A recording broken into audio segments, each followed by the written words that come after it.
اسلام کے لیے ایک بہت بڑا عظیم سانحہ تھا۔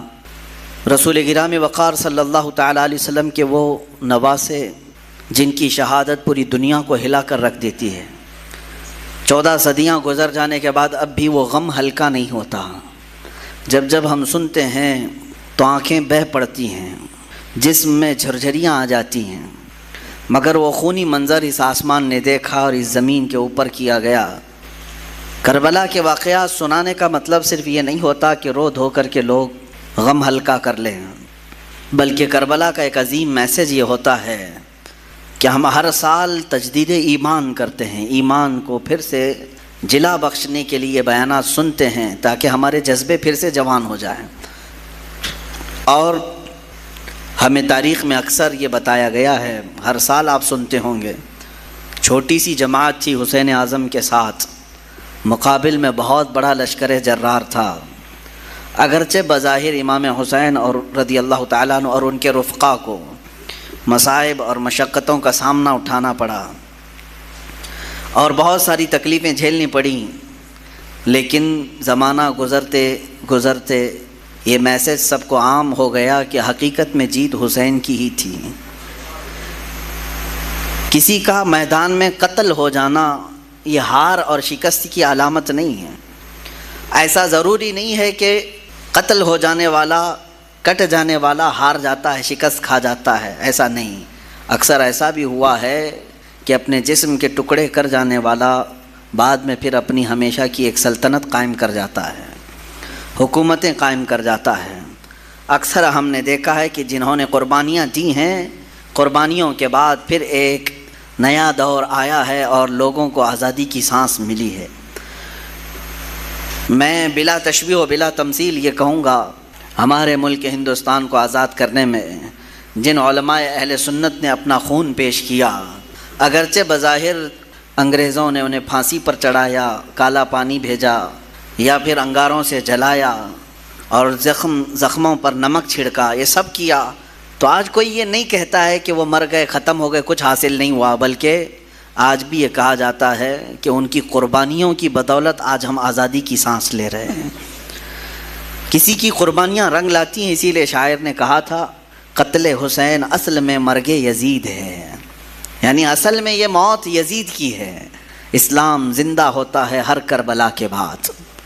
عزیزان گرامی وقار، رسول پاک صلی اللہ تعالیٰ علیہ وسلم کے اہل بیت اطہار کے بیان سے میں آگے شروع کرتا ہوں۔ کربلا کے مختصر واقعات آپ کے سامنے عرض کروں، تفصیلاً آپ سنتے آئے ہیں، مگر اب میں اپنا مزاج یہ بدلنا چاہتا ہوں کہ ہم اب تک ان واقعات کو سن کر بہت روئے ہیں، اب رلانے کا وقت بھی آنا چاہیے۔ روئے بہت ہیں، ظالموں کی ظلم کو سنتے رہے اور مظلوموں کی آہ و بکا کو دیکھتے ہوئے ہم رو تو لیے، لیکن اب جذبہ ایسا جوان ہونا چاہیے کہ ظالموں کو رونے پر ہم بھی تو مجبور کریں ہیں کہ اب تمہارے بھی رونے کا وقت آ جائے۔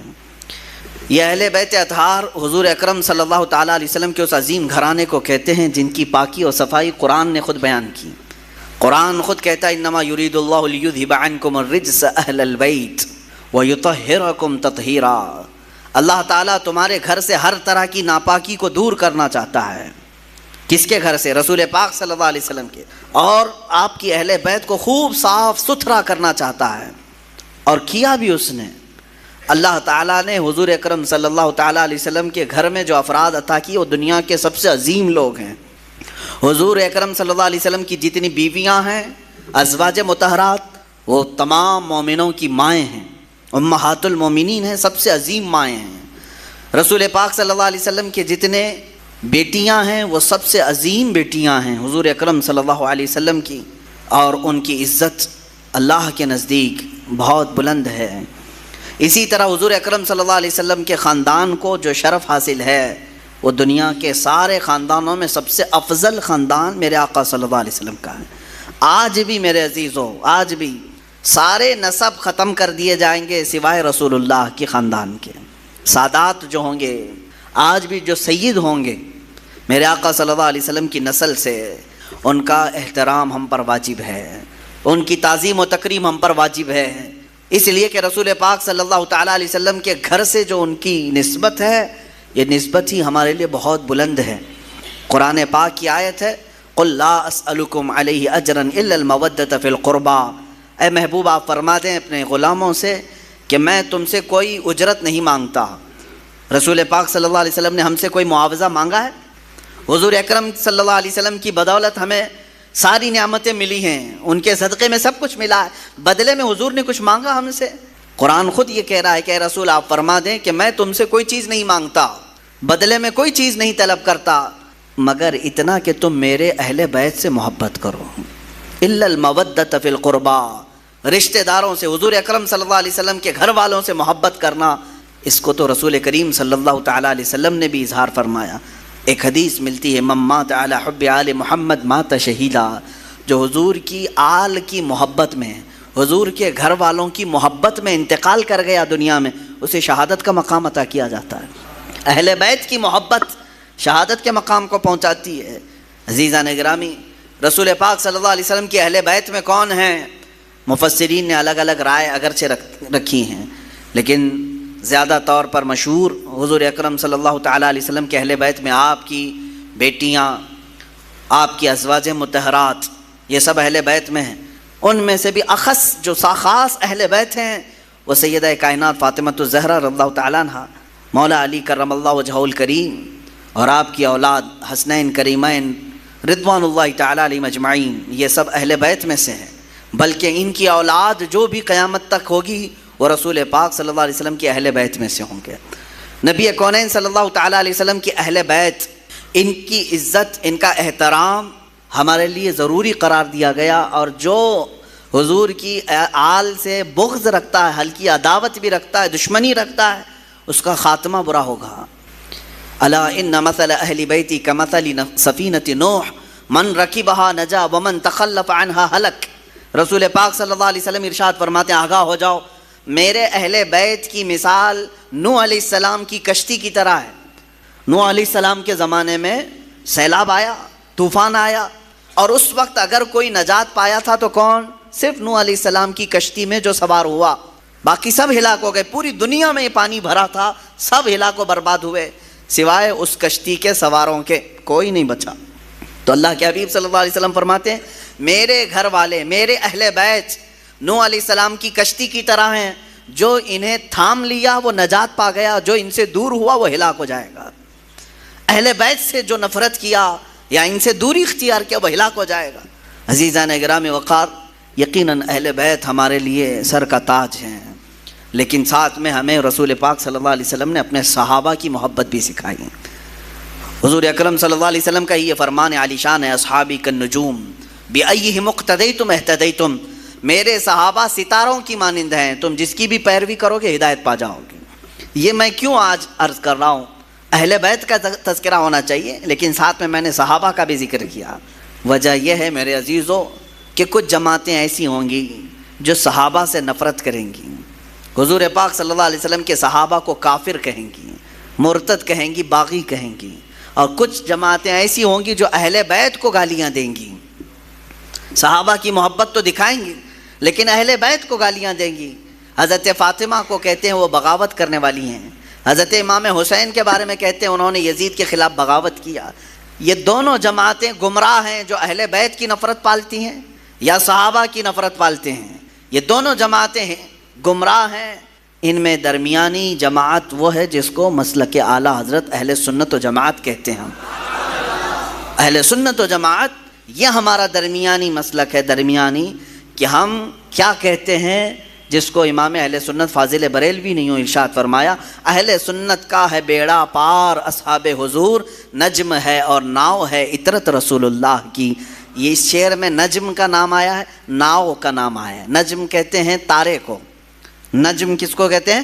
ستارے کو، اور ناؤ کشتی کو کہتے ہیں۔ اعلیٰ حضرت فرماتے ہیں ہمارا بیڑا تو پار ہے الحمدللہ۔ صحابہ کو حضور نے کیا فرمایا؟ میرے صحابہ ستاروں کی طرح ہیں۔ اہل بیت کو کیا کہا حضور نے؟ کشتی کی طرح ہے۔ اعلیٰ حضرت فرماتے ہیں ہمارے پاس تارے بھی ہیں اور کشتی بھی ہے۔ ہاں، تارے رات کے وقت اندھیرا ہو جائے تو پہلے کے زمانے میں تاروں سے ہی راستہ طے کیا جاتا تھا۔ آج بھی یہ تارے اور کشتی کا کیا ملاپ ہے میں آپ کو بتاؤں۔ اتنی ٹیکنالوجی ترقی کر گئی، پھر بھی جانتے ہیں آپ جو شپ آج سمندروں میں چلتی ہیں، جو جہاز، بڑی بڑی جہاز ہیں، سمندروں میں چلتی ہیں. سمندر میں وہ راستہ کہاں سے؟ کوئی روڈ بنا ہوا ہے؟ کوئی ٹریک بنی ہوئی ہے؟ کیسے وہ چلتی ہیں؟ برابر رخ کیسے لیتی ہیں؟ پورے جہاز کو، پوری کشتی کو ستاروں پر چلایا جاتا ہے. آج بھی ستاروں پر راستے طے کیے جاتے ہیں. اب ٹیکنالوجی اتنی آ گئی اور روڈ اتنے بن گئے کہ کوئی اب راستہ تلاش کرنے کے لیے تارے دیکھتا ہی نہیں. پہلے کے لوگ سفر کرنے کے لیے بھی تارے دیکھتے تھے. ہر تارے کا ایک سمت ہوتا تھا، اس طرف یمن ہے، اس طرف شام ہے، اس طرف عراق ہے. وہ راستے اسی طرح سے طے کرتے تھے. اس لیے یہ دو چیزوں کا ملاپ بیان کیا گیا. سمندر میں اگر کشتی ہے تو تاروں سے اپنا راستہ طے کرتی ہے. میرے عزیزو، ہم یہ کہتے ہیں کہ صرف تارے دیکھ کر کے چلیں اور سمندر میں چلنا چاہے تو بھی ممکن نہیں ہے، اور صرف کشتی پر بیٹھ جائیں تارے نہ دیکھیں تو بھی ممکن نہیں ہے. اسی لیے اعلیٰ حضرت نے فرمایا اہل سنت کا ہے بیڑا پار، اصحاب حضور نجم ہے اور ناؤ ہے اطرت رسول اللہ کی. اللہ کے رسول کی عطا کردہ دونوں نعمتیں ہمارے پاس ہیں. ہم صحابہ کی بھی عزت کرتے ہیں اور اہل بیت اطہار کی بھی عزت کرتے ہیں. ان دونوں میں سے کسی ایک کو بھی ہم خطا کار، گنہگار، معاذ اللہ رب العالمین، باغی، اس طرح کے الفاظ ہم ہرگز نہیں استعمال کرتے. اہل سنت کا یہ موقف رہا ہے. اب میں اہل بیت اطہار کے متعلق عرض کروں، اس میں خاص طور پر رسول پاک صلی اللہ تعالیٰ علیہ وسلم کے گھر والوں میں حسنین کریمین رضی اللہ تعالیٰ عنہما، ان کی قدر کیا تھی، ان کی عزت کیا تھی. صحابہ بھی حضور پاک صلی اللہ علیہ وسلم کے زمانے میں، حالانکہ ان کی عمر بہت کم تھی. حضرت امام حسین حضور پاک صلی اللہ علیہ وسلم کے انتقال کے وقت صرف 6 سال کے تھے. 6 سال کے تھے. حضرت حسن مجتبیٰ رضی اللہ تعالیٰ عنہ 7 سال کے تھے. بس یہ 6 اور 7 سال کی عمر تھی جب حضور کی وفات ہوئی. لیکن اتنے بچپن میں بھی صحابہ کرام کا حال یہ تھا کہ یہ اتنا ادب کرتے تھے کہ نماز کے عالم میں کبھی کبھار حضور پاک صلی اللہ علیہ وسلم امامت فرما رہے ہوتے اور یہ دونوں شہزادے پہلی صف میں آ جاتے ہیں یا مصلی کے پاس آ جاتے ہیں، آگے پیچھے چلتے ہیں تو عام بچوں کی طرح انہیں ہٹایا نہیں جاتا تھا. ان کو نہ پہلی صف سے کوئی پیچھے کرنے والا ہوتا، نہ کوئی ادھر سے ادھر کرتا. میرے عزیز و دوسروں کے بچے آئیں تو ہم ادھر ادھر کر دیں، لیکن رسول اللہ کے شہزادوں کو صف کے آگے رکھ کر کے بھی صحابہ نماز پڑھتے تھے. اس لیے کہ ان صحابہ کو معلوم تھا کہ نماز ہماری اس وقت تک کمپلیٹ نہیں ہوگی جب تک نبی اور آل نبی پر درود نہ بھیجیں. ہاں، تحیات میں بیٹھنے کے بعد تو پڑھنا ہی پڑے گا نا، اللہم صلی علی محمد وعلی آل سیدنا محمد. ہم تو کہتے ہیں اے اللہ درود بھیج محمد صلی اللہ علیہ وسلم پر اور ان کی آل پر. تو صحابہ کی نمازیں کیسی ہوتی ہوں گی جب نماز میں تحیات پر بیٹھ کر کے یہ پڑھتے ہوں گے اللہ نبی پر تو درود بھیج، تو مصلی پر نبی کو دیکھ رہے ہوں گے، اور جب آل محمد پر درود بھیجتے ہوں ان شہزادوں کو پہلی صف میں دیکھ رہے ہوتے ہوں. ان صحابہ کی نمازیں کیسی ہوتی ہوں گی. بہرحال حسنین کریمین رضوان اللہ تعالیٰ علیہما، اللہ تعالیٰ نے ان کو رسول پاک صلی اللہ تعالیٰ علیہ وسلم کے گھر میں اس طرح سے ودیعت فرمایا کہ ان کا نام بھی جنتی نام رکھا گیا. حسن اور حسین میرے آقا نے فرمایا اسما من الجنتی، یہ جنت کے ناموں میں سے ہے، جنت کے ناموں میں سے ہے. اور میرے آقا صلی اللہ علیہ وسلم اکثر امام حسین کو سونگھتے تھے. چومنا الگ چیز ہے نا، بچوں کو ہم بوسہ دیتے ہیں، چومتے ہیں. حضرت امام حسین کو حضور پاک صلی اللہ علیہ وسلم سونگھتے تھے. چومنا بھی ہوتا ہے، میرے آقا صلی اللہ علیہ وسلم سے چومنا بھی، بوسہ لینا بھی ثابت ہے، لیکن اکثر آپ ان کی گردن کے پاس اور ان کے چہرے کے پاس سونگھتے تھے. اور میرے آقا صلی اللہ علیہ وسلم فرماتے ہیں ہما ریحانتی فی الجنہ، یہ دونوں میرے لیے جنت کے ریحان پھولوں میں سے ہیں. جنت کے جس طرح ریحان پھول ہیں، اللہ تعالیٰ نے حسن و حسین رضی اللہ تعالیٰ عنہما کو جنت کے پھولوں کی طرح خوشبودار بنایا تھا. اندازہ کرو میرے عزیزو، جن شہزادوں کی خوشبو خود سید الانبیاء سونگھ رہے ہو، تو کیا اہل بیت میں خوشبو نہیں ہوتی ہے؟ کیا رسول اللہ کے خاندان میں خوشبو نہیں ہوتی؟ یہاں پر مجھے وہ بات یاد آتی ہے، کسی نے مجھ سے کہا تھا کچھ سال پہلے، میں نے ایک واقعہ بیان کیا تھا، اعلیٰ حضرت امام احمد رضا خان فاضل بریلوی رضی اللہ تعالیٰ عنہ کے اہل بیت کا ادب کرنے کا ایک واقعہ مشہور ہے، جس کو ایک صاحب نے اعتراض کر کے کہا تھا کہ ایسا کیسا انہوں نے سونگھ لیا. سنیے، بریلی شریف میں پالکی چلتی تھی. پالکی اسٹیشن سے گھر جانا ہو، کہیں پر بھی جانا ہو تو 4 لوگ جو ہے ایک چھوٹی سی پالکی اٹھاتے تھے، جیسے اب رکشہ ہے. پہلے وہ لوگ مزدور اٹھا کر کے لے جاتے تھے، عام تھا یہ، مکہ میں بھی موجود تھا، طواف کرانے کے لیے پالکیاں ہوتی تھی، حبشی لوگ اٹھاتے تھے. بریلی میں امام اہل سنت فاضل بریلوی نے یہ کرائے کے پالکی والوں کو بلایا، اس میں 3 لوگ تھے یا 4 لوگ تھے یا جتنے بھی تھے، پالکی اٹھانے والوں نے کرایہ طے کیا، اٹھا لیا۔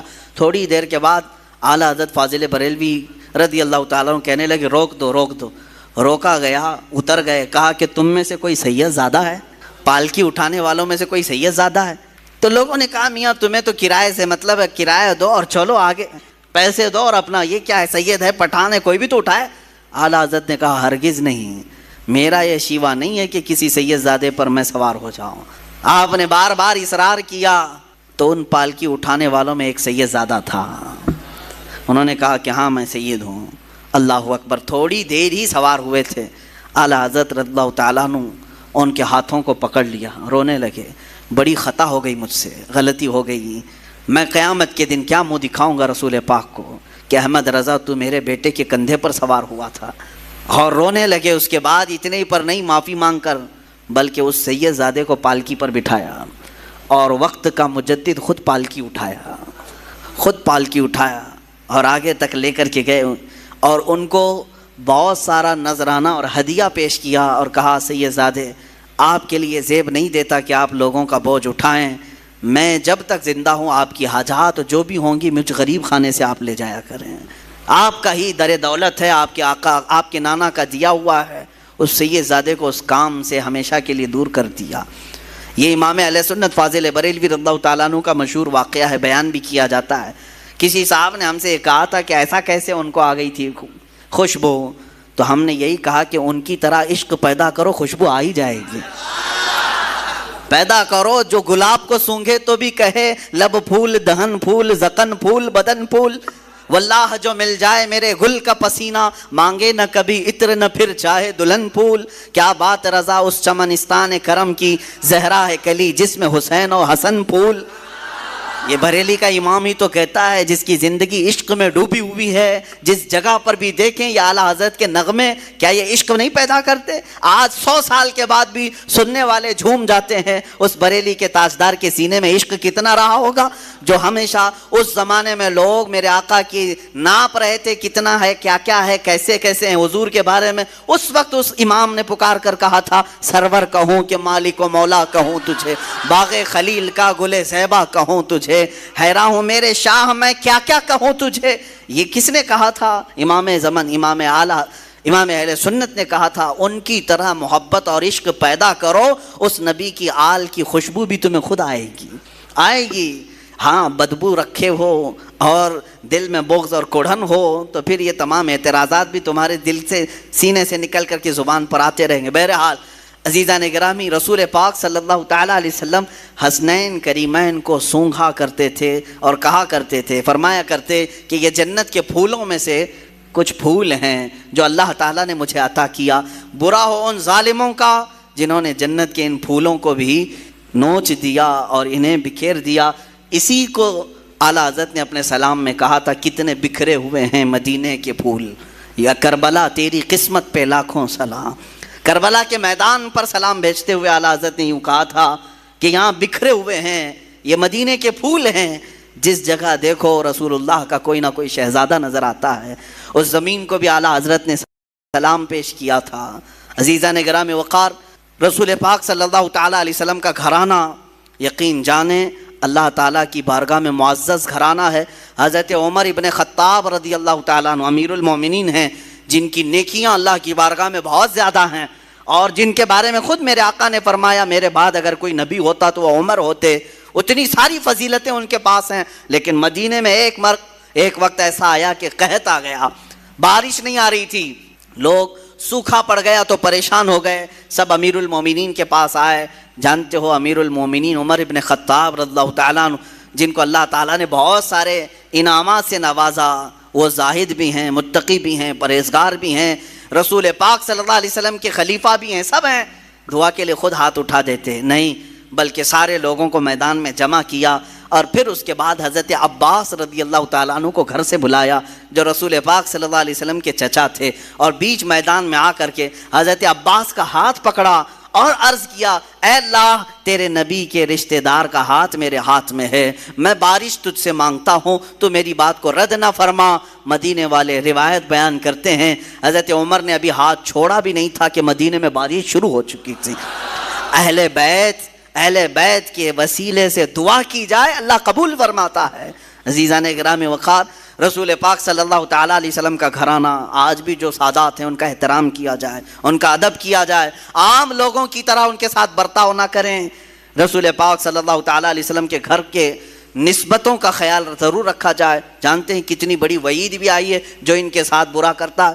ایک خاتون، بڑی کتابوں میں لکھا ہوا، ایک خاتون جو رسول پاک صلی اللہ علیہ وسلم کے خاندان سے تھیں، وہ بڑی پریشان ہو گئیں، ان کے شوہر کا انتقال ہو گیا، بچوں کو لے کر کے، چھوٹی چھوٹی بچیاں تھیں، ایک شہر میں آئیں۔ شہر میں ایک بہت بڑے رئیس تھے، وہ مسلمان، اس کے گھر آئی، اس سے کہا کہ میں نے اپنی بچیوں کو مسجد میں ٹھہرایا ہے اور میں رسول پاک صلی اللہ علیہ وسلم کے خاندان سے ہوں، میں حضور کی آل میں سے ہوں، میری کچھ مدد کر دو میری بچیوں کے لیے۔ اس رئیس زادے نے، اس امیر زادے نے کہا اچھا آپ مانگنے کا طریقہ ایسا بھی آ گیا، تم اگر آل رسول ہو تو کوئی ثبوت دے دو، کوئی پروف دے دو، تم حضور کی آل میں سے کہتی ہو اپنے آپ کو، کیا ثبوت ہے تمہارے پاس؟ وہ خاتون وہاں سے چلی گئی، اس کے پاس سے مدد کی کوئی امید نہیں تھی تو چلی گئی۔ اسی وقت وہ شام میں گزر رہی تھی، بھوک کی شدت تھی، ایک ایسے بوڑھے شخص کو دیکھا جس کے ارد گرد بہت سارے لوگ جمع تھے، پوچھا کون ہے؟ کہا یہ شہر کا ایک مجوسی ہے، آگ کا پجاری ہے، لیکن لوگوں کو دیتا بہت ہے، بانٹتا رہتا ہے۔ یہ خاتون وہاں گئی اور اس سے کہا، اپنا معاملہ بھی بتایا کہ میں حالات کی ماری ہوئی ہوں، پریشان ہوں، میری بچیاں مسجد میں ہیں اور میرا گھر سب ختم ہو چکا ہے۔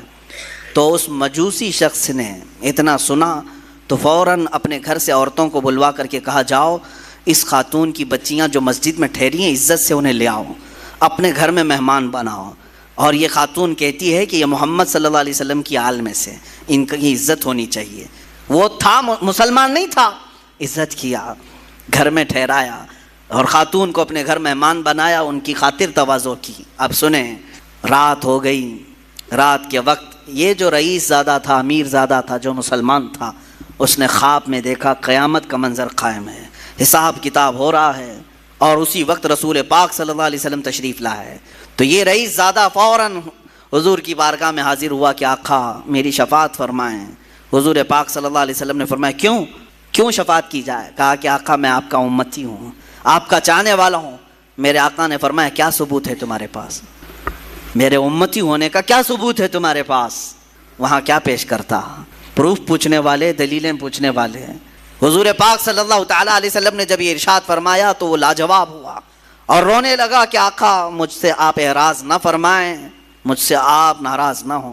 میرے آقا صلی اللہ علیہ وسلم نے فرمایا آج میری ایک شہزادی تیرے گھر آئی تھی، تو نے اس سے اس کے نسب کا ثبوت پوچھا تھا، اس کی مدد نہیں کیا تھا۔ اتنا حضور پاک صلی اللہ علیہ وسلم جلال میں بیان کر رہے تھے کہ اس کی آنکھ کھل گئی، دھاڑے مار کر کے رونے لگا۔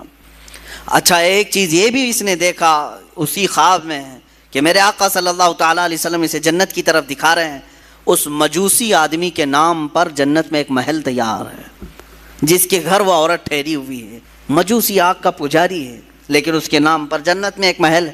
تو یہ بیدار ہوا، بہت پریشان ہوا، اپنے مصاحبین کو بلایا، اپنے چاہنے والوں کو، اور کہا کہ یہ خاتون آئی تھی فلاں فلاں، کہاں ٹھہری ہے؟ کیا یہ مجوسی اپنے گھر لے گیا ہے؟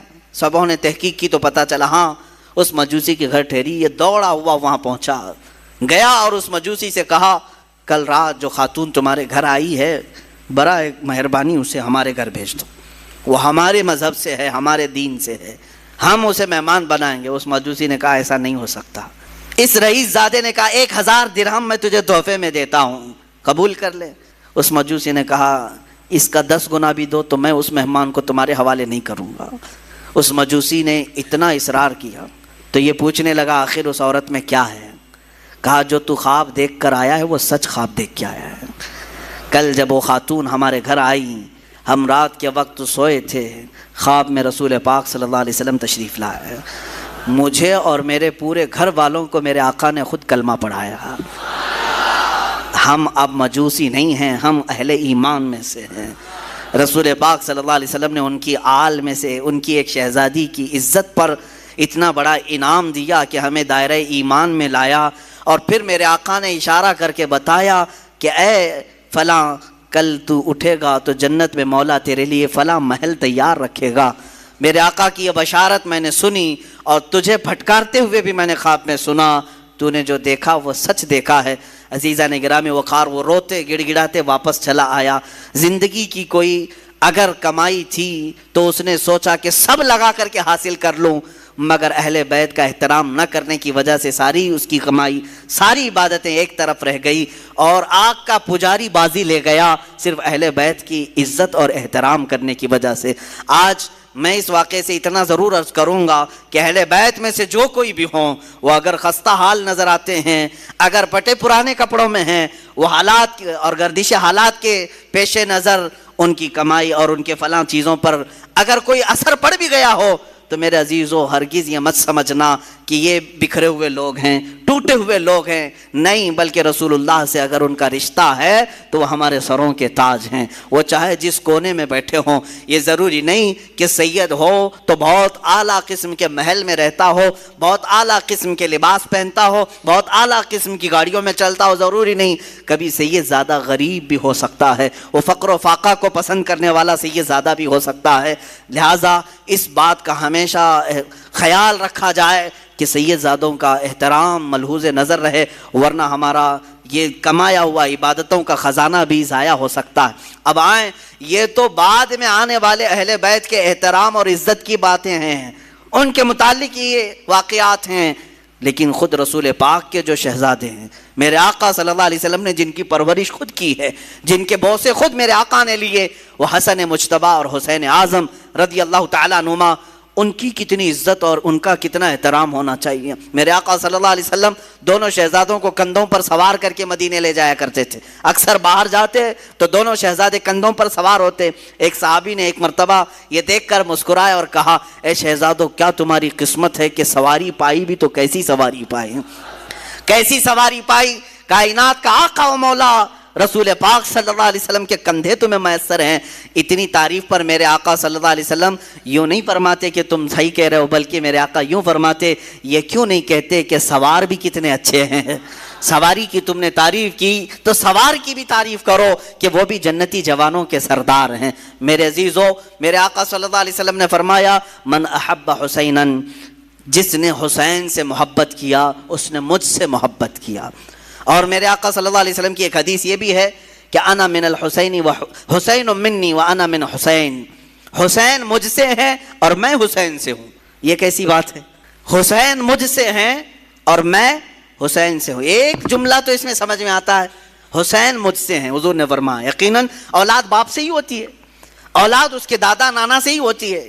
میرے آقا صلی اللہ علیہ وسلم کا یہ فرمان سب کو معلوم ہوگا۔ حضور نے فرمایا حسین مجھ سے ہیں۔ یقیناً حضرت فاطمہ حضور کی بیٹی ہیں، اور حضرت امام حسین حضرت فاطمہ کے لخت جگر ہیں، تو حسین حضور سے ہیں۔ لیکن جو دوسرا جملہ ہے، میرے آقا نے فرمایا میں حسین سے ہوں، یہ کیسے؟ میں حسین سے ہوں، بھلا کوئی نانا اپنے نواسے سے ہو سکتا ہے؟ لیکن میرے آقا نے فرمایا، ہم محدثین اس کی تشریح میں فرماتے ہیں حسین مجھ سے ہیں کا مطلب یہ ہے کہ اولاد کے اعتبار سے حسین رسول سے ہی ہیں، اور حضور نے جو فرمایا میں حسین سے ہوں، اس کا مطلب ہے کہ میرا پورا دین حسین سے چلنا ہے۔ اسی کی تشریح کرتے ہوئے امام الہند سلطان الاولیاء غریب نواز نے فرمایا تھا، شاہ است حسین بادشاہ است حسین، دین است حسین دین پناہ است حسین، سرداد نداد دست در دست یزید، حقا کے بنائے لا الہ است حسین۔ فرماتے ہیں معین الدین حسن چشتی غریب نواز اپنے ہی دادا اور اپنے ہی نانا کی شان میں امام حسین شاہ ہیں، شاہ نہیں بلکہ بادشاہ ہیں۔ شاہ میں اور بادشاہ میں فرق سمجھ میں آتا ہے؟ ویسے تو سب لوگ کہتے ہوں گے فلاں شاہ ہے فلاں بادشاہ ہے، دونوں میں فرق ہے۔ شاہ جو ہے سلطان کو کہتے ہیں، اور بادشاہ کنگ میکر کو کہتے ہیں، جو بادشاہ بناتا ہے، جو شاہ بناتا ہے اس کو بادشاہ کہا جاتا ہے۔ اور دین است حسین دین پناہ است حسین، حسین پورے دین کا نام ہے، حسین دین کی حفاظت کرنے والے کا نام ہے۔ اپنا سر دے دیا، ہاتھ یزید کے ہاتھ میں نہیں دیا۔ حق تو یہ ہے کہ لا الہ کی جڑ کا نام حسین ہے، اب سمجھ میں آیا حضور حسین سے کیسے ہے؟ حضور حسین سے کیسے ہیں؟ رسول پاک صلی اللہ علیہ وسلم کا دین حسین سے ہے. جو حسین پاک سے نفرت کیا، بغاوت کیا، وہ دین سے نکلنے والوں میں سے ہے، خارج ہونے والوں میں سے ہے، میرے آقا صلی اللہ علیہ وسلم کو ایذا دینے والوں میں سے ہے. میں ابھی چند دن قبل، ابھی اسی محرم سے قبل ایک بات سنا، کسی سعودی لقوہ مارے ہوئے آدمی کو یہ کہتے ہوئے سنا، ہاں ریالوں نے جس کا لقوہ مارا ہے جس کے عقیدے پر، اگر یہ 2 شہزادوں کی لڑائی تھی کربلا کی، 2 شہزادوں کی لڑائی تھی، یعنی حضرت حسین حضرت علی کے شہزادے اور یزید حضرت امیر معاویہ کا شہزادہ، آپس میں 2 بڑے بڑے لوگوں کے بیٹوں کی لڑائیاں تھیں. اس بیوقوف کو معلوم کہاں ہے، کہاں کس کو شہزادہ کر رہا ہے، کس کو شہزادہ کہہ رہا ہے. ہاں حسین ابن علی رضی اللہ تعالیٰ عنہ یقیناً شہزادہ رسول ہیں، لیکن یزید کو شہزادہ کہا جائے گا؟ پلید ہے، جس کے نام کے ساتھ ہم پلید کا لفظ استعمال کرتے ہیں. یہ شہزادوں کی لڑائیاں نہیں تھی، حق و باطل کی لڑائی تھی، حق و باطل کی لڑائی تھی، اور نہ ہی 2 خاندانوں کی لڑائی تھی، اور نہ ہی یہ سیاست کا معاملہ تھا جیسے آج کچھ لوگ یہ بھی پیش کرنا چاہتے ہیں. جیسے پہلے یہ جوکر نائک کہتا تھا کہ یہ سیاست کا معاملہ تھا، یہ سیاسی معاملات تھے جس کی وجہ سے یہ لڑائیاں ہو گئی. ان کو ایسا لگتا ہے کہ سیاست اس وقت ایسی ہی تھی جیسے الیکشن کے لیے، ووٹنگ کے لیے جگہ جگہ گھومنا پڑے. ارے حسین اعظم ہے، حسین اعظم ہے، رسول اللہ کے نواسے ہیں. اللہ تعالیٰ نے ان کو اتنی طاقت و قوت عطا کی تھی، وہ چاہتے تو پوری دنیا پر اپنی حکمرانی قائم کر لیتے. انہوں نے میرے آقا کے فقر و فاقے کو پسند کیا. اگر ان کو حکومت ہی پیاری تھی اور سیاست ہی کرنا تھا تو اپنے باپ کے انتقال کے بعد فوراً کھڑے ہو جاتے. حضرت امیر معاویہ 20 سال تک خلیفہ رہے، تب تک امام حسین نے نہیں مطالبہ کیا. اگر ان کو یہی سب شوق تھا بادشاہت کا، سیاست کا، تو وہ تو حضرت علی کے بیٹے تھے. خلافت حضرت علی کے بعد ختم ہو رہی تھی تو وہ دعویٰ کر سکتے تھے کہ میرے باپ کی خلافت اب مجھے آئے. نہیں دعویٰ کیا کبھی. یہاں سے بات سمجھ میں آتی ہے، 20 سال کے بعد اگر وہ مدینے سے اٹھ رہے ہیں تو صرف اس بات پر اٹھ رہے ہیں کہ نبی کونین کے دین پر کوئی غدار اور فاسق و فاجر کرسی نہ بچھا سکے. اور آج تک میرے عزیزوں اس کا اثر دیکھنے کو ملتا ہے. حسین اعظم کا ایک مرتبہ کھڑا ہو جانا اس زمانے میں، اس کا اثر آج تک دکھتا ہے. مجھے بتاؤ کس مسجد کے امام کو آپ چور رکھتے ہیں؟ چور ڈکیت ہو، لفنگا ہو، اناڑی ہو، ٹپوری ہو، جس طرح کا بھی ہو، اسے امام بناتے ہیں آپ؟ کیوں نہیں بناتے؟ بزنس تو کرتے ہیں، سب کچھ کرتے ہیں ایسے لوگوں کے ساتھ، لیکن مصلے پر آپ ہر چیز دیکھتے ہیں. داڑھی پوری ہے کہ نہیں، کپڑے صحیح ہے کہ نہیں، داغ تو نہیں لگے اس کو. ہاں، اور اگر یہ امام کہیں ادھر ادھر کس سے مل رہا ہے کس سے نہیں مل رہا ہے، یہ تک آپ نظر رکھتے ہیں. اچھی بات ہے، نظر رکھتے ہیں، ٹھیک ہے. امام کے پیچھے پڑے رہتے ہیں، کیوں؟ اس کی وجہ یہی ہے کہ آپ اپنا امام ویسا ہی دیکھنا چاہتے ہیں جیسے امام حسین نے تصور دیا ہے. ہم حسینی ہیں الحمدللہ. بھائی یزید کو آپ نے امام تسلیم اسی لیے نہیں کیا کہ اگر رسول اللہ کے نواسے نے اس وقت اس کو امیر المومنین کہہ دیا ہوتا تو پھر قیامت تک آنے والے سب لوگ یہ دلیل بناتے، رسول اللہ کے نواسے نے جب ایک فاسق و فاجر کو امام بنایا تھا تو ہماری مسجدوں کا امام چور ہو جائے تو کیا فرق پڑتا ہے؟ لوگ دلیل بنا سکتے. امام علی مقام نے قیامت تک آنے والوں کے لیے ایک ایسا مشعل پیدا کیا، ایک ایسی روشنی بنائی کہ اسی کے بل بوتے آج تک ہم چل رہے ہیں. عزیزان گرامی، حسنین کریمین رضوان اللہ تعالیٰ علیہما حضور پاک صلی اللہ تعالیٰ علیہ وسلم کی گود میں کھیلنے والے، یہاں تک کہ اکثر حضور کا جبہ مبارکہ کافی کشادہ ہوتا، کبھی پہن کے آتے ہیں. تو صحابہ روایت کرتے ہیں کہ کبھی کبھار حضور اکرم صلی اللہ علیہ وسلم اپنے جبے کے اندر کوئی چیز چھپا کر کے آتے تو ہم دیکھتے کوئی قیمتی چیز چھپا کر آئے ٹھنڈیوں کے دنوں میں، لیکن وہ قیمتی چیز وہی شہزادے ہوتے تھے، حضور کے جبے میں چھپے ہوئے ہوتے ہیں، حضرت حسن مجتبیٰ اور حسین اعظم رضی اللہ تعالیٰ. آپ اندازہ کریں صحابہ اکرام حضور صلی اللہ علیہ وسلم کی ایک جھلک دیکھنے کے لیے بے قرار رہتے، صحابہ حضور کے مہر نبوت کو دیکھنے کے لیے بے قرار رہتے، حضور اکرم صلی اللہ علیہ وسلم کے بوسے لینے کے لیے بے قرار رہتے. ان شہزادوں کی عظمت اور ان کی قسمت کو دیکھیں کہ ہمیشہ حضور کے جسم مبارکہ سے لگے ہوئے ہوتے تھے، یہاں تک کہ سجدے میں میرے آقا جائیں تو اس پر سوار بھی ہو جاتے تھے. میرے آقا ان کو ہٹاتے نہیں تھے، لمبا سجدہ کر لیتے لیکن ان شہزادوں کو گرنے نہیں دیتے تھے. یہ ان شہزادوں کی تربیت ہے. ایک دن حضرت فاطمہ بے قرار تھیں، بچے نظر نہیں آ رہے ہیں، حضور پاک صلی اللہ علیہ وسلم گھر میں آئے, پوچھا بچے کہاں ہیں؟ حضرت فاطمہ کہتی ہے میں کب سے ڈھونڈ رہی ہوں, بچے نہیں مل رہے, چھوٹے چھوٹے تھے. رسول پاک صلی اللہ تعالیٰ علیہ وسلم ڈھونڈنے کے لیے بھیجے تو دیکھتے ہیں مدینہ مسجد نبوی کے تھوڑا سا دور ایک درخت کے نیچے دونوں بچے بیٹھے ہوئے ہیں, کھیل رہے ہیں, لیکن جبرائیل امین دونوں پر سایہ کیے ہوئے ہیں. ہاں, فرشتے سایہ کیے ہوئے رہتے ہیں. اور یہی حسنین کریمین ہیں. حضور پاک صلی اللہ علیہ وسلم گھر میں ان کو خود کھلایا کرتے تھے. بچوں کے ساتھ اگر کھیلنا حضور کا ثابت ہے تو ان شہزادوں کے ساتھ ہے. کشتی لڑا رہے ہوتے حضور پاک صلی اللہ علیہ وسلم, حضرت حسن اور حسین کی کشتی لڑا رہے ہیں. ہوتا ہے گھروں میں دو بچوں کی کشتی لگاتے ہیں, تو حضور صلی اللہ علیہ وسلم کس کی سائیڈ لے رہے تھے؟ حضرت امام حسن کی سائیڈ لے رہے تھے. وہ بڑے تھے اور حضرت حسن کو کہتے تھے حسن تم حسین کو یہاں سے پکڑو, ادھر سے پکڑو, ادھر سے پکڑو, جیسے ہم بچوں کو کشتی لڑواتے ہیں. میرے آقا صلی اللہ علیہ وسلم جب اس طرح کا مقابلہ کروا رہے تھے, حضرت فاطمہ گھر میں سے کہتی ہیں ابا جان یہ کیسی بات ہے, آپ بڑے کی سائیڈ لے رہے ہیں, حسن بڑے ہیں آپ ان کی سائیڈ لے رہے ہیں, حسین چھوٹا ہے. حضور پاک فرماتے ہیں فاطمہ تم نہیں دیکھتی حسین کی طرف سے جبرائیل ہیں, جبرائیل ان سے کہہ رہے ہیں کہ حسن کو یہاں سے پکڑو, حسن کو یہاں سے پکڑو. اللہ اللہ, یہ شہزادے وہ ہیں جن میں سے ایک کو سید الانبیاء سپورٹ کر رہا ہے, دوسرے کو سید الملائکہ سپورٹ کر رہا ہے. اور وہ گھرانہ کیسا جس کے بارے میں امام زمن کہتے ہیں بے اجازت ان کے گھر میں جبرائیل آتے نہیں, قدر والے جانتے ہیں عز و شان اہل بیت. یہ رسول اللہ کے گھر والوں کی, اور ان کو کبھی ناراض کرنا میرے آقا کو ہرگز پسند نہیں تھا. حضور پاک صلی اللہ تعالیٰ علیہ وسلم کبھی ان دونوں بچوں کو ناراض ہونے نہیں دینا چاہتے. اس سے آپ اندازہ لگا سکتے ہیں کہ امام حسین جب پیدا ہوئے ہیں اسی وقت میرے آقا صلی اللہ علیہ وسلم کے گھر میں حضرت ابراہیم کی ولادت ہوئی تھی. حضور کے اپنے بیٹے بی بی ماریہ قبطیہ سے حضور کے بیٹے پیدا ہوئے, ان کی عمر 6 مہینے کی ہو گئی تھی. اور حضرت فاطمہ کے گھر میں امام حسین پیدا ہوئے. آگے پیچھے تھوڑی سی ایک وقت ایسا آیا کہ حضور اپنے بیٹے کو لے کر بیٹھے ہیں. بیٹا کتنا عزیز ہوتا ہے, بیٹا اپنا بیٹا. 2 بیٹے پہلے حضور کے انتقال کر چکے تھے, یہ تیسرے بیٹے تھے حضرت ابراہیم, اور حضرت فاطمہ کے بیٹے حسین دونوں کو چوم رہے تھے. جبرائیل آئے, کہا آقا اللہ تعالیٰ کی منشا یہ ہے کہ ان دونوں میں سے کسی ایک ہی کو آپ رکھ سکتے ہیں. اللہ اکبر, چنو تو کس کو چنو؟ ایک طرف بیٹا ہے اور ایک طرف نواسا ہے. میرے آقا صلی اللہ تعالیٰ علیہ وسلم نے دونوں کی طرف دیکھا اور جبرائیل سے کہا اے جبرائیل, حسین کو میں منتخب کرتا ہوں. اپنے بیٹے کو جس پر وار دیا, رسول پاک صلی اللہ علیہ وسلم نے اپنے بیٹے کو جن پر قربان کیا, اس حسین اعظم کا ہم تذکرہ کرنے چلے ہیں.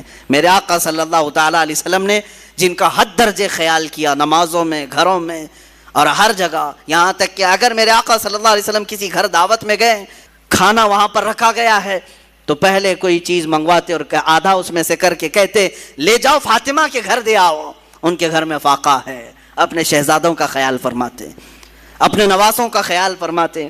عزیزان گرامی, یہی وہ اہل بیت ہیں جن کی شان میں قرآن کی کئی آیتیں نازل ہوئیں. وَيُطْعِمُونَ الطَّعَامَ عَلَىٰ حُبِّهِ مِسْكِينًا وَيَتِيمًا وَأَسِيرًا. یہ آیت ہے سورہ دہر کی 29ویں پارے میں.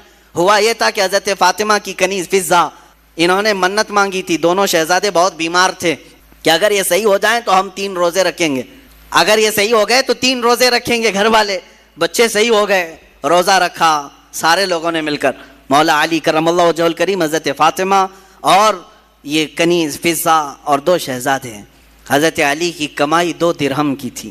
باغیچے سے خدمت کے بعد 2 درہم لاتے جس سے اتنا آٹا آتا کہ 5 روٹیاں بن سکتی تھیں. یہ اہل بیت کا گھرانہ ہے. افطار میں روٹیاں بنی.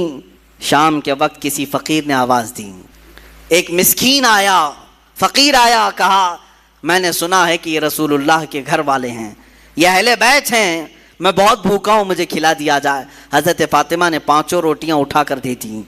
پانی پی کر کے ان لوگوں نے افطار کیا, دوسرا بھی روزہ رکھا. دوسرے دن حضرت علی پھر آٹا لے آئے, 5 روٹیاں بنائیں. آج کے دن ایک یتیم بچہ آیا افطاری کے وقت میں, اس نے بھی وہی آواز اٹھائی. حضرت فاطمہ نے وہ 5 روٹیاں اٹھا کر اس یتیم کو کھلایا. آج پھر پانی سے افطار کیا. تیسرا روزہ تھا. تیسرے روزے کے دن حضرت علی خود محنت کر کے اتنے پیسے لے آئے کہ پھر 5 روٹیاں بنی. اس دن افطار کے لیے بیٹھے تو جیل سے چھوٹا ہوا ایک قیدی آیا, کہا میں ہر گھر کو کھٹکھٹا لیا, مجھے کوئی نہیں کھلایا. میں نے سنا ہے کہ اہل بیت ہیں رسول اللہ کے گھر والے، یہاں سے واپس نہیں بھیجتے کسی کو۔ حضرت فاطمہ نے اس قیدی کو بھی 5 روٹیاں دی تھیں۔ تیسرا دن گزر گیا، پیٹ پیٹ سے لگ گیا، بھوک کی شدت ہے، بچے طاق میں بیٹھ گئے اور حضرت علی جھک گئے تھے۔ یہ شام کا وقت تھا، میرے آقا صلی اللہ تعالیٰ علیہ وسلم تشریف لائے، گھر میں آئے، پکارا کہاں ہیں؟ آواز کسی کی نہیں آ رہی تھی، سب ایک ایک کونوں میں بیٹھے ہوئے تھے۔ اللہ کے نبی صلی اللہ علیہ وسلم نے پکارا فاطمہ، وہ آئیں، پوچھا کیا ماجرا ہے؟ سنایا ایسے ایسے ہم نے منت مانگی تھی۔ منت مانگو تو روزے کی مانگو اے غلاموں، اہل بیت کے غلام، خالی دھاگا باندھنے اور تالا باندھنے کی نیت منتیں نہیں ہوتی۔ منت قرآن ختم کرنے کی بھی کرو، روزہ رکھنے کی بھی کرو، یہ اللہ کو راضی کرنے والی منتیں ہیں۔ بہرحال حضرت فاطمہ نے عرض کیا کہ ایسا ایسا حال ہوا ہے۔ اللہ کے نبی صلی اللہ تعالیٰ علیہ وسلم نے فرمایا ابھی ابھی مجھ پر آیت کریمہ نازل ہوئی۔ اللہ نے فرمایا وَيُطْعِمُونَ الطَّعَامَ عَلَى حُبِّهِ مِسْكِينًا وَيَتِيمًا وَأَسِيرًا، یہ وہ لوگ ہیں جو اللہ کی محبت میں کبھی مسکین کو کھلاتے ہیں، کبھی یتیم کو کھلاتے ہیں اور کبھی قیدی کو کھلاتے ہیں۔ آقا کونین صلی اللہ علیہ وسلم نے فرمایا بشارت ہو فاطمہ، تم امتحان میں کامیاب ہو گئی، نہ وہ مسکین تھا، نہ وہ یتیم تھا، نہ وہ قیدی تھا، ہر دن اللہ کا ایک فرشتہ آتا تھا جو اہل بیت کا امتحان لے رہا تھا کہ یہ کتنا عطا کر سکتے ہیں۔ تم امتحان میں کامیاب ہو گئے اور اس دن ان کے گھر میں جنت سے اللہ نے خوان نعمت اتارا۔ عزیزان گرامی، یہ اہل بیت کا گھرانہ ہے، ان کے پاس امتحان لیا بھی گیا تو وہ سب عطا کرتے رہے، ان کی شان ہی یہی ہے۔ الحمدللہ ہم نے بھی بہت سارے سادات اور مشائخ کو دیکھا ہے، وہ نوازنے والوں میں سے ہیں، عطا کرنے والوں میں سے ہیں۔ رسول پاک صلی اللہ تعالیٰ علیہ وسلم کی یہ صفات ان کے گھروں میں آج بھی پائی جاتی ہیں۔ اللہ ان کا سایہ ہمارے سروں پر دراز فرمائے۔ اب حالات کربلا کی طرف ہم چلتے ہیں میرے عزیزو۔ حالات ایسے کیا پیش آئے کہ یہ کربلا کا واقعہ رونما ہو گیا؟ حالات ایسے کیسے آ گئے کہ اتنا بڑا سانحہ ہو گیا؟ میں آپ کو بتاؤں کہ حالات حضرت امیر معاویہ کے انتقال کے بعد سے خراب ہو گئے، بہت خراب، حالانکہ اس سے پہلے ہی خراب ہو گئے تھے۔ آپس میں جنگیں ہوئی، خانہ جنگیاں ہوئی، ایک دوسروں کی لڑائیاں ہوئی، میں ان سب کی طرف نہیں جاتا۔ مولا علی کرم اللہ وجہہ الکریم کی وفات کے بعد حضرت امیر معاویہ نے خلافت کا اعلان کیا اور ان کی خلافت سن 40 ہجری سے لے کر 60 ہجری تک 20 سال تک چلی، اور 20 سال تک دمشق سے حضرت امیر معاویہ رضی اللہ تعالیٰ عنہ نے خلافت قائم کی اور یہ چلتی رہی۔ اس دوران بہت سارے فتوحات بھی ہوئے، اسلامی سلطنتیں بڑھتی بھی رہیں، ان کا انتقال ہوا۔ اب جو معاملہ خراب ہوا وہ یہاں سے ہوا کہ حضرت امیر معاویہ کا بیٹا یزید تھا، وہ تھے صحابی رسول، حضور صلی اللہ علیہ وسلم کے سالے بھی لگتے ہیں رشتے میں، حضور کی زوجہ ہیں حضرت ام حبیبہ رضی اللہ تعالیٰ عنہ، جو حضرت امیر معاویہ کی سگی بہن ہے۔ اسی لیے حضرت امیر معاویہ کو امت کا ماموں بھی کہا جاتا ہے، وہ ام المومنین حضرت ام حبیبہ کے سگے بھائی ہیں۔ امیر معاویہ کا جو بیٹا تھا وہ ناہنجار تھا، وہ صحیح آدمی نہیں تھا، فاسق و فاجر تھا۔ ہاں یہ اور بات ہے کہ روایات یہ بتاتی ہیں کہ ان کی زندگی میں اس کا فسق و فجور ظاہر نہیں تھا، ان کی زندگی میں باپ جب تک تھے اس کی برائیاں، اس کی عیاشیاں ظاہر نہیں تھیں۔ جیسے ہی ان کا انتقال ہوا تخت پر یزید بیٹھا، یزید جیسے ہی خلافت قائم کر لیا دمشق میں، اور ملک شام والوں نے سب بیعت کر لیا، یزید کو حاکم مان لیا، اس کو خلیفہ امیر المومنین تسلیم کر لیا۔ لیکن جو صحابہ تھے، بڑے صحابہ، انہیں معلوم تھا اس کے حالات خراب ہیں، یہ اچھا آدمی نہیں ہے۔ اس کا شراب پینا بھی ثابت تھا، اس کا نماز ترک کرنا بھی ثابت تھا، دن بھر اس کا بندروں سے اور جانوروں سے کھیلنا بھی ثابت تھا۔ یہ سب چیزیں جنہوں نے دیکھا ہے، کیا اسے اپنا حاکم تسلیم کر لیں گے؟ یہ ہمارا زمانہ نہیں ہے جو ہم کسی پاگل کو بھی حاکم تسلیم کر لیتے ہیں۔ ہاں، یہاں کسی ڈمرو بجانے والے کو بھی ہم بٹھا لیتے ہیں، گدھے کو بھی سر پہ بٹھا لیتے ہیں۔ یہ زمانہ نہیں تھا، وہ صحابہ کا زمانہ تھا، وہ تابعین کا زمانہ تھا۔ وہاں نماز ترک کرنے والے کو بھی حاکم نہیں بنایا جاتا۔ تو یہی معاملہ ہو گیا۔ یزید کی خلافت کا اعلان ہونے کے بعد صحابہ میں آپس میں یہ باتیں گردش کرنے لگ گئی کہ آخر اس کو کیسے تسلیم کیا جائے۔ اس وقت جو خلافت کے امیدوار تھے، جو اہل تھے، وہ اور بھی صحابہ تھے، جیسے مکہ مکرمہ میں حضرت عبداللہ بن زبیر رضی اللہ تعالیٰ، یہ حضرت زبیر کے بیٹے، حضرت ابوبکر صدیق کے نواسے، حضرت اسما کے بیٹے حضرت عبداللہ یہ مکہ میں تھے، وہ بھی خلافت کے اہل تھے۔ مدینہ طیبہ میں حضرت امام حسین رضی اللہ تعالیٰ عنہ تھے، اور حضرت عبداللہ ابن عمر بھی تھے، حضرت عبداللہ ابن عباس بھی تھے، حضرت عباس حضور کے چچا کے بیٹے، یہ بڑے صحابہ موجود تھے اس وقت۔ لیکن یزید نہ صحابی ہے، نہ حضور کی زندگی میں کبھی رہا ہے۔ حضور کی وفات کے 15 سال بعد تقریباً وہ پیدا ہوا ہے، 25 ہجری میں۔ اس کو جب خلیفہ بنایا گیا تو ظاہر سی بات ہے معاملات خراب ہو گئے۔ اب یزید نے طاقت کے بل بوتے، اپنے سورس کے بل بوتے اپنی خلافت کو قائم کرنا شروع کیا۔ اب اسے خطرہ جو تھا وہی مکہ سے تھا، مدینے سے تھا اور کوفہ سے تھا۔ کوفہ میں حضرت علی کے چاہنے والے بہت لوگ تھے۔ کوفہ حضرت علی کے محبین کا ایک مرکز تھا پہلے سے، اگرچہ ان لوگوں نے پہلے بھی دھوکہ دیا ہے۔ حضرت علی کا انتقال بھی کوفہ میں ہوا، حضرت امام حسن کا بھی زہر دیا گیا کوفہ میں، یہ سب حالات ہوئے۔ لیکن وہاں چاہنے والوں کی کثرت بھی بہت تھی، اور اکثر ایسا ہوتا ہے کہ آج بھی چاہنے والے بہت ہوتے ہیں لیکن کچھ غداری کرنے والے ہوتے ہیں، تو ان کو آج بھی کوفہ سے جوڑا جاتا ہے کہ کوفی تو نہیں ہے، یہ مسل مشہور ہو گئی ہے۔ تو امام حسین مدینہ میں تھے، عبداللہ بن زبیر مکہ میں تھے۔ یہ ان جگہوں پر سے خطرہ لاحق تھا، کس کو؟ یزید کو، کہ اگر یہ لوگ بغاوت کر گئے، یہ لوگ اگر میری خلافت کو تسلیم نہیں کیے تو ایک بہت بڑا طبقہ مسلمانوں کا ان کی طرف چلا جائے گا، اور پھر میری خلافت کو قائم کرنا بہت مشکل ہو جائے گا۔ اور اس کے جتنے مشیر تھے وہ سب کے سب عیاش قسم کے تھے۔ ایک بات یاد رکھیں، کبھی حاکم ڈینجر بنتا ہے تو اس کے مشیروں کی وجہ سے۔ مشورے دینے والے اگر بہت خطرناک ہوں تو حاکم بھی بہت خطرناک بن جاتا ہے، ایسے اکثر ہوا ہے۔ تو یزید کے جو مشیر تھے وہ سب ظالم تھے، مشورے بہت بھیانک قسم کے دیتے تھے۔ ان کے مشوروں کی وجہ سے ہی تو کربلا ہو گیا۔ یزید فوج کی فوج بھیجتا رہا۔ حسین اعظم اس وقت تک مدینہ طیبہ میں تھے، سیدنا امام علی مقام مدینہ طیبہ میں تھے، ان کا گھر مدینہ میں تھا، اہل بیت خاندان سب مدینہ میں رہ رہے تھے۔ اب یزید نے اپنا گورنر وہاں پر مدینہ طیبہ میں مقرر کیا، اور سب سے پہلے بیعت لینے کے لیے مدینہ بھیجا، اور وہاں کے گورنر سے کہا حسین کو بلاؤ، عبداللہ بن عمر کو بلاؤ، اور جو مدینہ میں بڑے صحابہ ہیں ان کو بلاؤ، اور ان سے میری بیعت لے لو، اور کہو کہ یزید امیر المومنین ہے، خلیفۃ المسلمین ہے۔ گورنر کو جیسے ہی آرڈر آیا ان تینوں کو بلایا اس نے، اس میں امام حسین بھی تھے۔ گورنر نے کہا خلافت قائم ہو چکی ہے دمشق میں، آپ حضرات تسلیم کر لیں، آپ یزید کو خلیفہ مان لیں۔ حضرت امام حسین فوراً کھڑے ہو گئے، کیا تم مجھ سے ایسے کو خلیفہ ماننے کو کہتے ہو جس کی نمازوں کا کوئی ٹھکانہ نہیں، جو عیاش ہے، فسق و فجور میں مبتلا ہے، جو عورتوں کا دل دادا ہے؟ میں ہرگز تسلیم نہیں کرتا۔ آپ اٹھ کر کے چلے گئے۔ اس کے بعد جب یہ بات یزید کو پتہ چلی تو گورنر کو سخت آرڈر آیا کہ یا تو ان کی بیعت لے لو یا تو پھر ان کو قتل کر ڈالو۔ اتنا سخت حکم آیا تو جو گورنر تھا مدینے کا، اس نے امام حسین کو بلایا اور کہا میں نہیں چاہتا کہ رسول اللہ کے گھر والوں کے ساتھ میں سختی کروں، اور مجھے میری نوکری کی بھی فکر ہے، میں اگر آپ کے ساتھ سختی کے ساتھ معاملہ نہ کروں تو یزید مجھے مار ڈالے گا، بیچ کا کوئی راستہ نکالیں۔ تو امام حسین نے کہا ٹھیک ہے، میں بیچ کا راستہ یہ نکالتا ہوں کہ میں مدینے سے نکل جاتا ہوں، میں مدینہ طیبہ سے ہی نکل جاتا ہوں تاکہ تجھے کوئی سختی وہ نہ کر سکے۔ اس نے گورنر نے کہا ٹھیک ہے آپ یہ کام کر سکتے ہیں۔ سیدنا امام حسین رات کے وقت اپنے گھر والوں کے پاس آتے ہیں، یہاں سے شروع ہوتی ہے داستان۔ اپنے گھر والوں سے کہتے ہیں آؤ اب ہمارے لیے مدینہ تنگ ہو گیا ہے، یزید کی سختیاں بڑھتی چلی جائیں گی، اس کے ظلم کی داستانیں اب رقم ہونا شروع ہو چکی ہیں۔ اپنے گھر والوں سے کہا ہم سب ہجرت کر رہے ہیں مدینہ طیبہ سے۔ سب نے پوچھا کہاں جا رہے ہیں؟ کہا مکہ مکرمہ جائیں گے، وہاں جا کر کے حرم کعبہ میں رہیں گے۔ حرم کعبہ میں کوئی جنگ و جدال نہیں کر سکتا، قتل و قتال نہیں کر سکتا، حرم کعبہ میں جا کر رہیں گے۔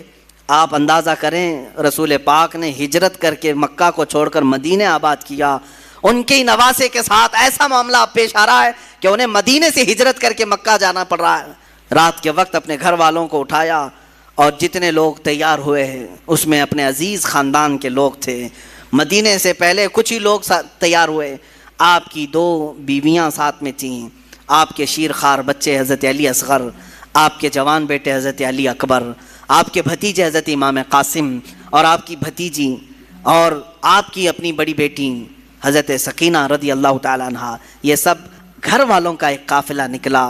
پہلے تو یہ لوگ 12-15 کی تعداد میں تھے، اور صبح کا وقت تھا جب مدینے سے یہ قافلہ نکلنے کو تیار ہوا۔ روضہ رسول پر میرے آقا کی بارگاہ میں امام حسین آئے۔ میرے عزیزو، اب پھر یہاں سے حالات ہمارے بے قابو کر جاتے ہیں۔ میں یہ چاہتا ہوں کہ اس بار کے بیانات میں اب ہم رونے دھونے کو فوقیت نہ دیں۔ غم حسین تو تڑپاتا ضرور ہے، لیکن ہم اپنے جذبوں کو جوان رکھنا چاہتے ہیں، اور ہم چاہتے ہیں کہ اب حسینی کردار ادا کرنے کا وقت آ جائے، ہمارے جوانوں میں پھر وہ غیرت بیدار ہو جائے کہ ہم دین کی خاطر ہر مصیبت کو اور مشقت کو اٹھانے کے لیے تیار ہو جائیں۔ حسین اعظم روضہ رسول پر آئے، میرے آقا صلی اللہ علیہ وسلم کو سلام پیش کیا اور درد بھری آواز سے کہا، یا رسول اللہ، یا ابتا، اے میرے باپ۔ حضور کو اکثر وہ ابا کہہ کر کے ہی پکارتے تھے۔ میرے آقا کی بارگاہ میں پکار کر کے کہا، آپ کے مدینے سے مجھے نکلنا پڑ رہا ہے، میرے لیے مدینہ تنگ کر دیا گیا، میرے چھوٹے بچے لے کر کے میں روانہ ہو رہا ہوں۔ یہ کیفیت تو میرے آقا ہی جانے، قبر اطہر سے اس حسین کو رخصت ہوتا ہوا دیکھ کر میرے آقا پر کیا گزر رہی ہوگی، جس کے گردن کو میرے آقا نے بوسے لیے، جس کو سونگھا کرتے تھے، جس کو دوش پر بٹھایا کرتے تھے، جس کو سجدوں پر اپنی پشت پر بٹھایا کرتے۔ اس حسین کی رخصتی یقیناً غم کا ماحول تو تھا۔ میرے آقا صلی اللہ علیہ وسلم کے روضہ اطہر سے نکل کر سیدہ کائنات فاطمۃ الزہرا رضی اللہ تعالیٰ عنہا، جو جنت البقیع میں دفن تھیں، ان کے روضے پر آئے۔ اپنی ماں کی تربت پر آپ نے لپٹ کر کے رویا اور رخصتی کی اجازت مانگی اور کہا، آپ کا حسین اگر مدینہ چھوڑ رہا ہے تو صرف اس لیے کہ رسول اللہ کا یہ مدینہ خون سے آلودہ نہ ہو، مسلمانوں کا خون نہ بہے۔ میں مسلمانوں کا خون بہنا نہیں دیکھنا چاہتا اور مدینے کی حرمت کو پامال ہونے نہیں دینا چاہتا، مجھے اجازت دی جائے۔ حسین اعظم نے اپنی ماں سے اجازت لی، اپنے چھوٹے بچوں کا ایک قافلہ لے کر نکل پڑے۔ میرے عزیزو، گھر والوں کا قافلہ جب مدینہ چھوڑ رہا ہے کیا کیفیت ہوتی ہے۔ ہم جیسے نکمے، ہم جیسے گنہگار صرف 7 دن یا 8 دن کے لیے عمرے پر مدینے جاتے ہیں تو چھوڑنے کا دل نہیں چاہتا، مدینے سے رخصت ہوتے ہیں تو آنسوؤں کی قطاریں لگ جاتی ہیں۔ کبھی ہم روزے کو دیکھتے ہیں، کبھی ہم بس میں آگے کا سفر دیکھ رہے ہوتے ہیں، مدینے کی سرحدیں نکلنے تک دل بار بار ہچکولے کھاتا رہتا ہے کہ مدینہ چھوٹ رہا ہے، مدینہ چھوٹ رہا ہے۔ ہم تو تمنا یہ لے کر کے جاتے ہیں کہ کاش مدینے میں موت آ جائے، میرے آقا کے قدموں میں دفن ہونا نصیب ہو جائے، لیکن جب رخصتی کا وقت آتا ہے، پوچھو حاجیوں سے کیا کیفیت ہوتی ہے، عمرہ کرنے والوں سے پوچھو، مدینے سے جب رخصت ہو کر کے آتے ہیں، میں نے خود دیکھا ہے حاجی کبھی کھمبوں کو پکڑ رو رہے ہوتے ہیں، کبھی دروازوں کو پکڑ کر، کبھی چمٹ کر کے اور بوسے دے کر کے رخصتی لے رہے ہوتے ہیں۔ حسین اعظم کا کیا حال ہوگا جن کا بچپنا اس مدینے میں گزرا ہے، جنہوں نے رسول اللہ کو نمازیں پڑھاتے وہاں دیکھا ہے، میرے آقا کو اللہ کی قرآن کی آیتیں سناتا ہوا انہوں نے وہاں دیکھا ہے، حدیثیں میرے آقا کی انہوں نے سنی ہیں، جن کا کھیلنا کودنا اس مدینہ طیبہ میں گزرا ہے، جہاں میرے آقا صلی اللہ علیہ وسلم ان کے گھر آیا کرتے، جبرائیل ان کے گھر اترا کرتے۔ یہ ساری یادیں چھوڑ کر کے حسین اعظم ہجرت کر رہے تھے۔ میرے عزیزو، ہجرت معمولی چیز نہیں ہے، یہ الفاظ میں بیان بھی نہیں ہو سکتی۔ آپ اپنے گھر بیٹھے ہیں، اللہ آپ کے گھروں کو سلامت رکھے۔ میں جانتا ہوں گھر کو چھوڑنے کی کیفیت کیا ہوتی ہے۔ ہم جب اپنے گھر چھوڑ کر دوسری جگہ خدمت اسلام کے لیے بھی جا رہے ہوتے ہیں، مجھے یاد ہے وہ بات جب پڑھنے کے لیے ہم بچپن میں مدرسے جا رہے ہوتے تو پورا سفر ٹرین میں روتے ہوئے جاتے تھے۔ کبھی ماں کی شکل سامنے آتی، کبھی باپ کی شکل، کبھی دوست یاد آتے، کبھی بھائی یاد آتے۔ ہم جانے کے 1 مہینے تک وہاں روتے رہتے تھے۔ ہمیں معلوم ہے گھر کو چھوڑنے کی کیفیت کیا ہوتی ہے، اور وہ حسین اعظم اپنے اس مدینہ رسول کو چھوڑ کر جا رہے تھے جہاں ان کی ہزاروں یادیں تھیں، جہاں ان کی ہزاروں یادیں میرے آقا سے وابستہ تھیں۔ حسین اعظم کی ہجرت پر لاکھوں سلام۔ انہوں نے اگر ہجرت کیا بھی ہے تو دین مصطفیٰ کے لیے کیا ہے۔ اے جوانوں، تم سب اس بات کو یاد رکھ لینا، اگر مصطفیٰ کے دین پر کبھی آنچ آئے، اگر وطن چھوڑنا پڑے، ہجرت کرنا پڑے، تو ہجرت کو بھی ہم برداشت کر سکیں، اس لیے کہ صرف اور صرف دین کے لیے جس نے ہجرت کیا، وَمَن يُهَاجِرْ فِي سَبِيلِ اللَّهِ، اللہ قرآن میں فرماتا ہے جو اللہ کی راہ میں ہجرت کیا، اگر بیچ راستے بھی اس کی موت آ جائے، اللہ اس کا اجر تیار کر رکھا ہے۔ ہجرت کا بڑا اجر و ثواب بھی ہے۔ میرے عزیزو، دین مصطفیٰ کے لیے یہ اٹھایا حسین اعظم نے سارا کشٹ، ساری مصیبتیں، ساری مشقتیں، یہاں سے نکل کر کے مکہ مکرمہ کا سفر کیا۔ مکہ مکرمہ جب پہنچے، امام عالی مقام، یہ شعبان کا مہینہ تھا اور شعبان کے بعد ٹھیک رمضان آنے والا تھا۔ مکہ والوں نے استقبال کیا اور اچھے سے سارے لوگ ملنے جلنے لگے اور کہا اچھا کیا آپ نے یہاں تشریف لائے، امن و امان کے ساتھ رہیں۔ یہاں تک تو معاملہ سب ٹھیک ہی تھا، امام حسین اگر مکہ ہی میں رہ جاتے، وہیں پر طواف کعبہ حرم کعبہ میں مقیم رہتے تو کچھ ہونا نہ تھا، لیکن کیا کریں، قدرت کا لکھا ہوا وہ غالب آ کر رہے گا۔ ان کی شہادت اچانک نہیں ہوئی ہے میرے عزیزو، حسین اعظم کی شہادت ان کے بچپن میں ہی مشہور ہو گئی تھی۔ حضور اکرم صلی اللہ علیہ وسلم حضرت ام سلمہ اپنی زوجہ کے پاس ایک شیشی میں تھوڑی سی مٹی لا کر کے دیتے ہیں اور کہتے ہیں اے ام سلمہ، جبرائیل میرے پاس آئے تھے اور انہوں نے کہا یا رسول اللہ، آپ کی امت آپ کے اس نواسے کو ایک جگہ پر قتل کر دے گی اور خون بہا دے گی۔ میں رونے لگا تو جبرائیل اس جگہ کی مٹی بھی لا کر مجھے دے گئے۔ ام سلمہ کہتی ہیں میرے آقا نے وہ مٹی مجھے دی اور کہا جس دن یہ مٹی سرخ ہو جائے سمجھ لینا اے ام سلمہ میرا بیٹا شہید ہو گیا، میرا نواسہ شہید ہو گیا۔ یہ کب میرے آقا نے بشارت دی تھی؟ جب حسین اعظم کی عمر ابھی 5 سال کی تھی۔ 5 سال کی عمر میں ہی ان کی شہادت کی خبر مشہور ہو چکی تھی۔ پھر بھی لوگ کہتے ہیں حضور کو پیٹھ پیچھے کا علم نہیں تھا، جو اپنے نواسے کی 50 سال بعد ہونے والی شہادت کی خبر دے رہے ہوں۔ میرے آقا صلی اللہ علیہ وسلم غیب دان نبی ہیں۔ آقا کونین صلی اللہ علیہ وسلم نے فرمایا تھا اور قدرت کا لکھا غالبانہ تھا، رمضان کا مہینہ چل رہا تھا، بیچ رمضان میں کوفہ والوں نے خط لکھنا شروع کیا۔ یہ کوفہ شہر ہے کیا؟ یہ سارا ماجرا یہ کوفہ میں آ کر کے اٹکتا ہے۔ کوفہ والے ایک ایسا شہر ہے جس کو تقریباً 14 یا 16 ہجری میں بسایا گیا تھا، اور ان لوگوں کی فطرت میں اس طرح عیب نکالنا یا فوراً کسی کا ساتھ چھوڑ دینا یہ دغا بازی پہلے سے رہی اور شاید آج تک بھی ہوگی، آج تک بھی رہی ہوں۔ کوفی لوگ اس طرح کی دغا بازیاں کرتے رہے، لیکن وہ شیعان علی میں سے تھے، حضرت علی کی محبت کا دعویٰ کرتے تھے۔ تو حضرت امام حسین کا مدینے سے ہجرت کر کے مکہ آنا جیسے ان کو پتہ چل گیا کہ امام حسین نے یزید کی بیعت نہیں مانی، تو کوفہ والے بھی یزید کو نہیں مانتے تھے۔ انہوں نے کہا کہ اچھا ہو گیا ہمارے اوپر کوئی امام نہیں ہے، ہم خط لکھ کر کے حسین اعظم کو یہاں بلاتے ہیں، کوفہ میں ان کے ہاتھ پر بیعت کر کے ان کی خلافت کا اعلان کر دیں گے اور پھر دھیرے دھیرے یزید کو بھی ختم کر دیں گے اور ساری جگہوں پر ایک ہی خلافت قائم ہوگی اور وہ ہوگی حسین اعظم کی خلافت۔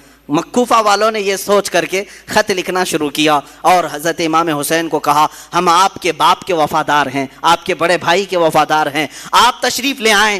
خط پہلے 5-6 خط آئے، آپ نے دیکھا اور رکھا، صحابہ سے مشورہ کیا، سارے صحابہ نے انکار کیا، آپ کوفہ نہ جائیں۔ آپ کے والد گرامی وہیں انتقال کیے، وہیں مارا گیا آپ کے والد حضرت علی کو، اور امام حسن کو زہر دینے والوں میں بھی وہی لوگ تھے، اب آپ نہ جائیں۔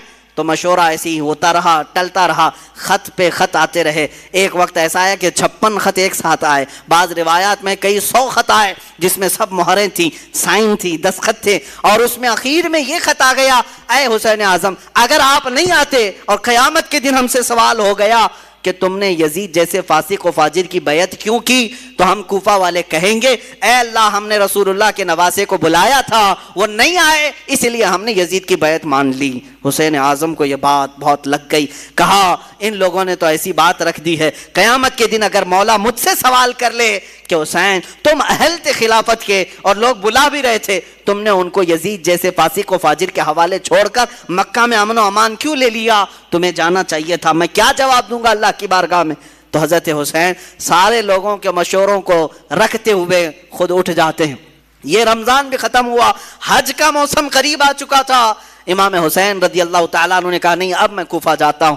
پھر بعد میں اصرار ہوا، منع ہوتا رہا، پھر صحابہ کی ایک رائے بیچ میں نکل آئی، حضرت عبداللہ ابن عمر، حضرت عبداللہ ابن زبیر رضی اللہ تعالیٰ عنہما نے کہا ایسا کریں آپ کے جو معتمد ہیں جو بہت خاص ہیں ان کو آپ بھیجیں، اور اگر وہ آپ کو کہہ دیں کہ یہاں حالات ٹھیک ہے تو آپ چلے جائیں۔ تو امام حسین نے اپنے بھائی حضرت امام مسلم بن عقیل رضی اللہ تعالیٰ جو آپ کے چچیرے بھائی تھے، حضرت امام حسین کے چچیرے بھائی تھے، بڑے معتمد تھے، سفر میں ہمیشہ ساتھ رہتے۔ اچھا یہ بھی میں بتاؤں، امام حسین جب مکہ آئے تو الگ الگ علاقوں سے سب ہجرت کر کے اس قافلے میں شامل ہو گئے تھے، تب جا کر کے یہ قافلہ 82 لوگوں کا ہو گیا تھا۔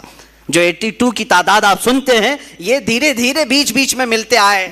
تو امام حسین نے حضرت امام مسلم کو بھیجا کہ آپ جائیں کوفہ اور وہاں جا کر کے آپ خط لکھیں، اگر حالات صحیح ہوں گے تو میں اپنے قافلے کو لے کر کوفہ آ جاؤں گا۔ امام مسلم نکلے اور جب وہ راستے میں گئے تو کچھ لوگوں سے راستہ پوچھتے ہوئے کوفہ تک پہنچے. میں بہت مختصر سے حالات بیان کر رہا ہوں میرے عزیزو.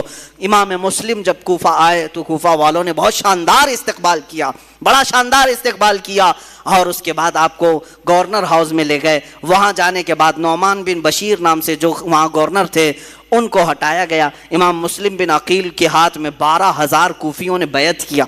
روز صبح شام آپ کے ارد گرد بھیڑ لگی رہتی تھی, لوگ چاہنے والوں کی کثرت تھی. امام مسلم نے دیکھا کوفہ والے سچے عقیدت مند ہیں, سچی محبت والے ہیں, تو امام حسین کو انہوں نے خط لکھ دیا, حالات سب اچھے ہیں, آپ تشریف لے آئیں. امام مسلم بن عقیل نے جب یہ حالات دیکھ کر خط لکھا, اچانک معاملہ پلٹ گیا. کیسے؟ یزید کو خبر دی گئی کہ امام مسلم وہاں کوفہ پہنچے ہیں حسین کی طرف سے وکیل بن کر اور بیعت لے رہے ہیں تمہارے خلاف وہ خلافت کا اعلان کرنے والے ہیں. یزید نے پوچھا کیا کیا جائے؟ کہا گیا, اس سے مشورہ دینے والوں نے کہا نعمان بن بشیر جو وہاں کے گورنر ہیں وہ نرم دل ہیں, یا تو پھر وہ خود ہی یہ کام کرا رہے ہوں گے, ان کو ہٹاؤ, ایک سخت قسم کے آدمی کو وہاں بھیجو. پوچھا گیا کون ہو سکتا ہے ایسا سخت آدمی؟ تو سارے لوگوں نے عبید اللہ ابن زیاد کا نام لیا, جو ایک زانیہ کا بیٹا تھا اور بڑا ہی سخت قسم کا آدمی تھا, رحم نام کی کوئی چیز ہی نہیں تھی. ابن زیاد یہ بصرہ میں رہتا تھا. یزید نے اس کو گورنر بنا کر کوفہ بھیجا. وہ چوری سے کوفہ میں آیا, گورنر ہاؤس میں داخل ہو گیا. رات کے وقت آیا, کوفہ والوں کو معلوم نہیں ہوا. اچانک آتے ہی اس نے گورنر ہاؤس پر کھڑے ہو کر اعلان کیا, میں خلیفۃ المسلمین یزید کی طرف سے گورنر بن کر کے آیا ہوں, نعمان بن بشیر بھی نہیں, مسلم بن عقیل بھی نہیں, اب تم سب کے سب یزید کی بیعت کرو. سب لوگ بھڑک گئے, بپھر گئے, سب گورنر ہاؤس کا احاطہ کیے. لیکن یہ چالاک عیار آدمی نے کوفہ کے معزز خاندانوں میں سے کچھ لوگوں کو گرفتار کر کے اپنے گورنر ہاؤس میں بند کیا تھا, اور 10-12 لوگ ایسے تھے جن کو قید کر کے رکھا تھا. امام مسلم کے ساتھ 10,000 لوگ آئے, گورنر ہاؤس کے اطراف گھیرا کیا. تو مسلم بن عقیل کی اس کیفیت کو دیکھ کر اس ابن زیاد نے یہاں پر جو موجود جو 12 لوگ تھے ان کو چھتوں پر کھڑا کیا اور کہا تمہارے خاندانوں کو ہٹنے کا حکم دے دو, جو بھی مسلم بن عقیل کے ساتھ ہیں ان سے کہہ دو کہ وہ سب گھر چلے جائیں, ورنہ میں تم سب کا قتل کر دوں گا. وہ ڈر گئے, چھت پر کھڑے ہو کر اپنے اپنے خاندانوں سے کہنے لگے تم سب کے سب چھوڑ دو, چلے جاؤ, ابن زیاد سخت آدمی ہے, یزید کی فوج آ سکتی ہے, فلاں فلاں. ان کی باتوں میں آ کر کے خاندان بکھرتے چلے گئے. امام مسلم بن عقیل کا ساتھ چھوڑنے لگے. اتنا ہونے کے بعد کل کی صبح جو آتی ہے, امام مسلم بن عقیل فجر کی نماز میں حاضر ہوتے ہیں تو دیکھا آپ کے پیچھے آپ کے بچوں کے سوا کوئی نہیں ہے, کوفہ والے کوئی نہیں ہے. یہ وقت کا بڑا المیہ ہے جب کسی امام وقت کو چھوڑ دیا جاتا ہے. عزیزان گرامی, یہ وقت ہمیشہ آتا رہتا ہے اور ہمیں بتاتا رہتا ہے لوگوں کے چھوڑ دینے سے دین رکتا کبھی نہیں ہے. اگر کوفہ والے دھوکہ کیے تھے امام مسلم کے ساتھ تو دین ختم کبھی نہیں ہوا. دھوکہ کیا اور لعنت قیامت تک اپنے سروں پر لے لیا, لیکن دین تو پھلتا پھولتا ہی رہا. آج بھی میں کہتا ہوں دین کا کام اگر تم کرنے کے لیے کھڑے ہو گئے, اگر کسی نے تمہارا ساتھ چھوڑ دیا تو وہ لعنت کا شکار ہوگا. دین تو کبھی نہیں رکے گا, تمہارے ساتھ دین کا نام قیامت تک رہے گا. عزیزان گرامی, میں وقت کی قلت کی وجہ سے اب اپنی گفتگو کو ختم کرتا ہوں, باقی کا واقعہ کل عرض کروں گا. امام مسلم بن عقیل رضی اللہ تعالیٰ عنہ کو تنہا پا کر کے ایک ہانی بن عروہ نام سے شخص تھے, وہ بڑے معزز تھے, انہوں نے پناہ دیا اپنے گھر میں. ابن زیاد کو خبر لگی تو ہانی بن عروہ 80 سال کے تھے, ان کو بلایا اور گورنر ہاؤس میں اوپر سے انہیں دھکیل کر کے قتل کر دیا. جنہوں نے امام مسلم بن عقیل کو پناہ دیا تھا ان کا قتل کر دیا. پورے کوفہ میں بڑے بڑے لوگوں کا قتل کر کے لاشوں کو لٹکایا. یہی تو موب لنچنگ کی ویڈیو جو کی جاتی ہیں آج ڈرانے کے لیے, بھائے دکھانے کے لیے, کہ مسلم بن عقیل کے ساتھ یہی کیا گیا تھا. بڑے بڑے سرداروں کا قتل کر کے ان کی لاشوں کو لٹکا کر کے لوگوں کو ڈرایا جاتا تھا. دیکھو اگر تم بھی باز نہیں آئے یہی حال تمہارے ساتھ بھی ہوگا. ایسی لٹکائی